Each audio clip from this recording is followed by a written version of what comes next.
തിരുമന്ത്രം 6-ാം തന്ത്രത്തിലെ ശിവഗുരു ദർശനത്തെ കുറിച്ചിട്ടാണ് നമ്മൾ കണ്ടുകൊണ്ടിരിക്കുന്നത്.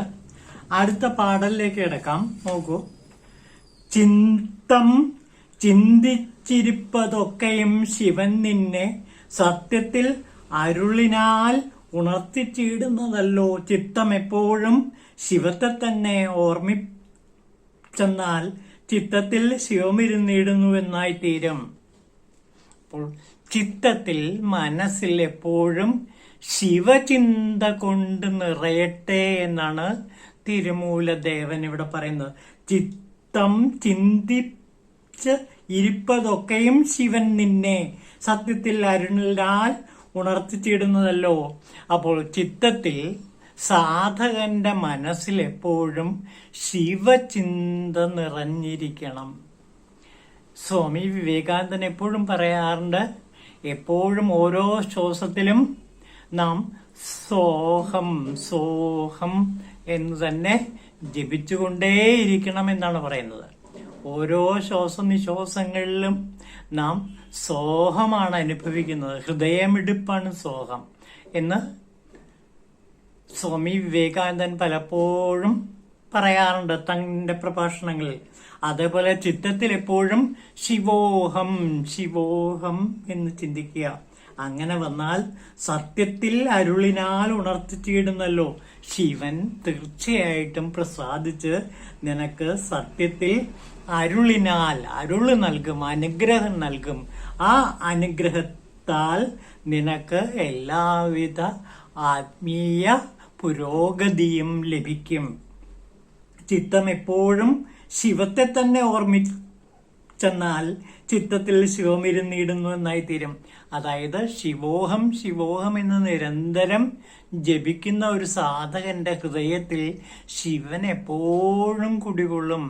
അയാളുടെ ശ്വാസോച്ഛ്വാസം പോലും ശിവോഹം ശിവോഹം എന്നായി മാറും. അപ്പോൾ ശിവൻ തന്നെയാണ് യഥാർത്ഥത്തിൽ നമ്മുടെ ഉള്ളിൽ ഗുരുവായി നിന്ന് എപ്പോഴും നമുക്ക് ആധ്യാത്മിക പുരോഗതി നൽകുന്നത്. ഇനി അടുത്ത് നോക്കൂ. ഭൂതിയെ തരും സിദ്ധി മുക്തിയും ശുദ്ധമാക്കും വിജ്ഞാനം മയക്കവും വിദ്യയും അതിനൊപ്പം സത്യവേദാന്ത ബോധത്തിനെയും ശിവനേതൻ സദ്ഗുരു സ്വരൂപത്തിൽ ഉപദേശിപ്പൂ. സദ്ഗുരുവായി വന്ന് ശിവൻ ഉപദേശിക്കുന്നു. എന്താണ് ഉപദേശിക്കുന്നത്? ഭൂതിയെ തരും, എല്ലാ ഐശ്വര്യങ്ങളും ശിവൻ തരും. അപ്പോൾ ശിവഗുരു നമ്മുടെ ഹൃദയത്തിൽ പ്രതിഷ്ഠിതമാകുമ്പോൾ ശിവഭഗവാൻ തന്നെ നേരിട്ട് വന്ന് നമുക്ക് എല്ലാ ഭൂതികളും എല്ലാ ഐശ്വര്യങ്ങളും നൽകും. മാത്രമല്ല സിദ്ധി നൽകും, മുക്തി നൽകും, നമ്മെ ശുദ്ധമാക്കും. പിന്നെ വിജ്ഞാനം, വിദ്യ, അതിനൊപ്പം സത്യവേദാന്ത ബോധവും നമുക്ക് നൽകും. അപ്പോൾ സത്യവേദാന്ത ബോധം പൂർണ്ണമായും ശിവൻ എന്ന ആദിഗുരു നമുക്ക് നൽകുന്നതായിരിക്കും. അപ്പോൾ ശിവനെ എപ്പോഴും എപ്പോഴും ചിത്തത്തിൽ നനച്ചുകൊണ്ടിരുന്നാൽ, ശിവോഹം ശിവോഹം എന്ന് ജപിച്ചുകൊണ്ടിരുന്നാൽ തീർച്ചയായിട്ടും ശിവൻ പ്രസാദിക്കുകയും ശിവൻ ഭൂതി സിദ്ധി മുക്തി ശുദ്ധി വിജ്ഞാനം വിദ്യ സത്യവേദാന്ത ബോധം ഇതെല്ലാം നൽകും. അപ്പോൾ ഒരു സാധകൻ ആധ്യാത്മിക ജീവിതത്തിൽ എന്തൊക്കെയാണോ ആകാൻ ആഗ്രഹിക്കുന്നത് അതെല്ലാം ഭഗവാൻ നമുക്ക് തരിക തന്നെ ചെയ്യും. അപ്പോൾ ചിത്തത്തിൽ എപ്പോഴും ശിവനെ കുടിയിരുത്തുക, ശിവഗുരുവിനെ കുടിയിരുത്തുക. ബാഹ്യഗുരു തന്നെയാണ് ആന്തരിക ഗുരുവും. അപ്പോൾ ബാഹ്യഗുരുവും ആന്തരിക ഗുരുവുമായ ആദിഗുരുവായ ശിവനെ ഹൃദയത്തിൽ എപ്പോഴും നനച്ചുകൊണ്ടേയിരിക്കുക. ശിവോഹം ശിവോഹം എന്ന് ജപിച്ചുകൊണ്ടിരിക്കുമ്പോൾ തീർച്ചയായിട്ടും ശിവഭഗവാൻ ഭൂതി സിദ്ധി മുക്തി ശുദ്ധി വിജ്ഞാനം വിദ്യ സത്യവേദാന്ത ബോധം ഇതെല്ലാം സാധകന് നൽകി സാധകനെ ശിവലോകത്തിൽ എത്തിക്കുക തന്നെ ചെയ്യും. ഇനി അടുത്ത് നോക്കൂ. ശിവമാകും ആത്മജ്ഞാനം തെളിയവേ ശുദ്ധിയുണ്ടാം, ശിവമാകും ആത്മജ്ഞാനം തെളിയവേ മുക്തിയുണ്ടാം, ശിവമാകും ആത്മജ്ഞാനം തെളിവേ ശിവമായിത്തീരും, ശിവമാകും ആത്മജ്ഞാനമേ തെളിഞ്ഞ് ഇമ്പമാകും.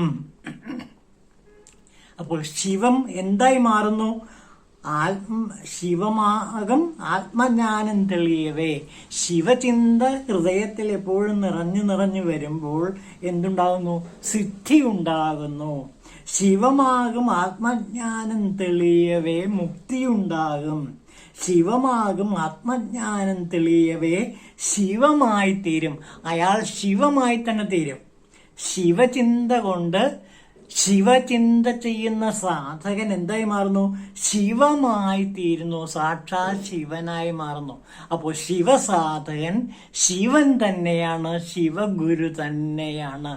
അപ്പോൾ ശിവസാധകൻ തീർച്ചയായിട്ടും ശിവമാകും ആത്മജ്ഞാനം തെളിയവേ ശിവമായി തീരുന്ന അവസ്ഥ ഉണ്ടാകുന്നു. പിന്നെയോ ശിവമാകും ആത്മജ്ഞാനമേ തെളിഞ്ഞ് ഇമ്പമാകും. ഈ ശിവമാകുന്ന ആത്മജ്ഞാനം കൂടുതൽ കൂടുതൽ തെളിഞ്ഞു വരുമ്പോൾ എന്തായി മാറും? അത് ഇമ്പമായി മാറും, സ്നേഹമായി മാറും. വളരെ പ്രധാനപ്പെട്ട ഒരു കാര്യമാണ്. ആത്മീയ സാധനയുടെ ഉന്നതമായ സോപാനത്തിൽ എത്തിച്ചേരുന്ന ഒരു സാധകന് ശിവൻ തന്നെയാണ് സ്നേഹം എന്ന് മനസ്സിലാകുന്നു. ശിവൻ തന്നെയാണ് പ്രേമം, ശിവൻ തന്നെയാണ് സ്നേഹം, ശിവൻ തന്നെയാണ് ഇമ്പം. നോക്കൂ, ശിവമാകും ആത്മജ്ഞാനമേ തെളിഞ്ഞിമ്പമാകും. ആത്മജ്ഞാനം തെളിഞ്ഞ് ശിവമാകുന്ന ആത്മജ്ഞാനം തെളിഞ്ഞ് അത് എന്തായി മാറുന്നു? മഹാസ്നേഹമായി, വിശ്വസ്നേഹമായി മാറുന്നു. അതുകൊണ്ടാണ് അൻപേ ശിവം എന്ന് എപ്പോഴും നാം പറഞ്ഞുകൊണ്ടേയിരിക്കുന്നത്. ശിവനും സ്നേഹവും ഒന്ന് തന്നെ, രണ്ടാണെന്ന് അജ്ഞന്മാർ വിചാരിക്കുന്നു. സത്യത്തിൽ ജ്ഞാനികൾ, വിജ്ഞാനികൾ ശിവനും സ്നേഹവും ഒന്നാണെന്ന് കരുതുന്നു, ഒന്നായി തന്നെ അനുഭവപ്പെടുന്നു എന്ന് തിരുമൂലദേവൻ പല ഭാഗങ്ങളിലും തിരുമന്ത്രത്തിൽ പറയുന്നുണ്ട്. അപ്പോൾ അൻപേ ശിവം എന്നുള്ളതാണ് ഇവിടെ സത്യമായിരിക്കുന്നത്. ഇവിടെ നാം ഒരു ഉപനിഷത്തിനെ കുറിച്ച് ഈ സമയത്ത് കൂടുതൽ അറിയേണ്ടിയിരിക്കുന്നു. അത് ഏറ്റവും ബൃഹത്തായ ഒരു ഉപനിഷത്താണ്. ബൃഹദാരണ്യകോപനിഷത്ത് എന്ന് പറഞ്ഞ ഒരു ഉപനിഷത്ത്, ദശ ഉപനിഷത്തിലും വളരെ പ്രധാനപ്പെട്ട ഒരു ഉപനിഷത്താണ് ബൃഹദാരണ്യകോപനിഷത്ത്. അതിലെ ചില ഭാഗങ്ങൾ മാത്രം നമുക്ക് 4-ാം ബ്രാഹ്മണത്തിലേക്ക് മാത്രം കിടക്കാം. അത് യാജ്ഞവൽക്യനുമായി ബന്ധപ്പെട്ടതാണ്. മൈത്രേയിയും അദ്ദേഹത്തിന്റെ ഭാര്യ മൈത്രേയിയുമായിട്ട് ബന്ധപ്പെട്ടതാണ്. നമുക്ക് ആ 4-ാം ബ്രാഹ്മണത്തിലെ, ബൃഹദാരണ്യകോപനിഷത്തിലെ 4-ാം ബ്രാഹ്മണത്തിലെ കുറച്ച് ഭാഗങ്ങളിലേക്ക് നമുക്ക് കിടക്കാം. അതിനുമുമ്പ് ആമുഖമായിട്ടൊരു കാര്യം പറയട്ടെ. ഭാരതത്തില് ദാമ്പത്യം എന്നുള്ളത് ശാരീരിക സുഖത്തിന് വേണ്ടി മാത്രമുള്ളതായിരുന്നില്ല. ശരിയായി അനുഷ്ഠിക്കപ്പെടുന്ന ഗാർഹസ്ഥ്യം മനുഷ്യനെ മോക്ഷത്തിലേക്ക് നയിക്കുമെന്ന് ഉപനിഷത്തുകൾ എമ്പാടും ഉദ്ഘോഷിക്കുന്നു. ഭാര്യയെയും ഭർത്താവിനെയും പരസ്പരം ഉള്ള സ്നേഹം ആത്മസ്നേഹമായി വളരുന്നു. ഇനിയാണ് ബൃഹദാരണ്യക ഉപനിഷത്തിലെ ഭാര്യയും ഭർത്താവും പരസ്പരം പ്രിയരായിരിക്കുന്നത് എന്തിനു വേണ്ടിയാണ്? അവർക്ക് വേണ്ടിയല്ല. നോക്കൂ ആ ഭാഗം. ബൃഹദാരണ്യക ഉപനിഷത്തിൽ ഭാര്യയും ഭർത്താവും പരസ്പരം പ്രിയരായിരിക്കുന്നത് അവർക്ക് വേണ്ടിയല്ലെന്നും ആത്മാവിന്റെ സുഖത്തിന് വേണ്ടിയാണെന്നും പറഞ്ഞിരിക്കുന്നു. അപ്പോൾ ആത്മസുഖത്തിന് വേണ്ടിയിട്ടാണ് ഭാര്യയും ഭർത്താവും പ്രേമിക്കുന്നത് എന്നാണ് ഇവിടെ ബൃഹദാരണ്യക ഉപനിഷത്ത് പറയുന്ന ഒരു വളരെ പ്രശസ്തമായ ഒരു മന്ത്രമുണ്ട്. നവ ആരേ പത്യായ കാമായ എന്ന് തുടങ്ങുന്ന വളരെ പ്രശസ്തമായ ഒരു മന്ത്രമുണ്ട്. നമുക്ക് അതിലേക്ക് കിടക്കാം തൽക്കാലം. നോക്കൂ, 4-ാം ബ്രാഹ്മണത്തിലാണ് വൈദിക സാഹിത്യത്തിലെ അനശ്വര ജ്യോതിസായ യാജ്ഞവൽക്യൻ രംഗപ്രവേശം ചെയ്തത്.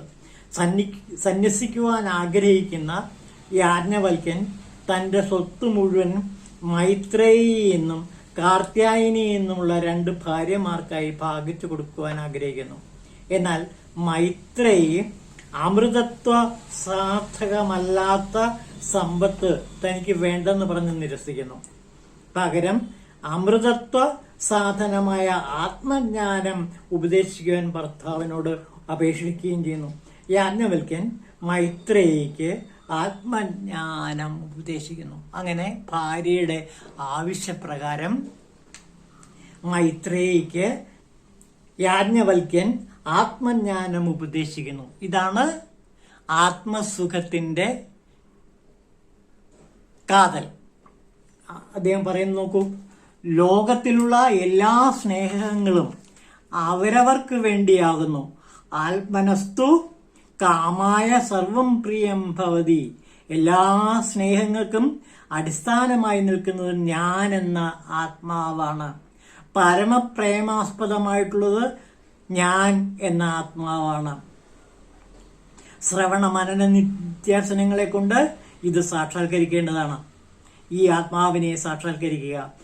യാജ്ഞവൽക്യൻ പറയുകയാണ്, ആ ആത്മാവിനെ അറിഞ്ഞു കഴിഞ്ഞാൽ പ്രപഞ്ചത്തിലെല്ലാം അറിഞ്ഞതായി തീരുന്നു എന്ന മഹത്തായ വേദാന്ത സന്ദേശം ഇവിടെ യാജ്ഞവൽക്യൻ മൈത്രേയിക്ക് പറഞ്ഞു കൊടുക്കുന്നു. അപ്പോൾ സ്നേഹം എന്നുള്ളത് ആത്മസുഖമാണ്. ആത്മസുഖമല്ലാതെ മറ്റൊന്നുമല്ല ശിവം. ആത്മസുഖം തന്നെയാണ് പ്രേമം, പ്രേമം തന്നെയാണ് ശിവം.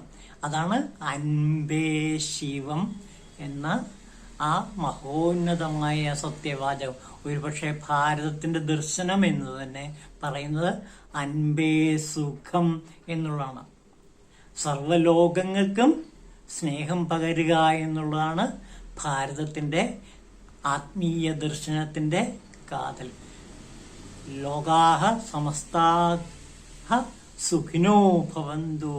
ആത്മസുഖത്തിൽ ആറാടാൻ വേണ്ടി എല്ലാ ജനങ്ങൾക്കും നൽകുന്ന ഉപദേശമാണ് ബൃഹദാരണ്യകോപനിഷത്തിലെ ഈ പ്രേമസങ്കല്പം. യാജ്ഞവൽക്യൻ മൈത്രേയിക്ക് കൊടുക്കുന്ന ആത്മസുഖമെന്ന ആ പ്രേമസങ്കല്പം ആത്മാവിനെ സാക്ഷാത്കരിക്കാനുള്ള ഒരു രാജവീഥിയാണ്. ആ രാജവീഥി തന്നെയാണ് ബൃഹദാരണ്യകോപനിഷത്തില് യാജ്ഞവൽക്യൻ മൈത്രേയിക്ക് ഉപദേശിച്ച ആ മഹാതത്വങ്ങൾ തന്നെയാണ് ഇവിടെ തിരുമൂലദേവനും തിരുമന്ത്രത്തിൽ 6ാം തന്ത്രത്തിൽ നമുക്ക് പറഞ്ഞു തരുന്നത്. ഓം ശിവായ തിരുമൂലദേവായ നമഃ.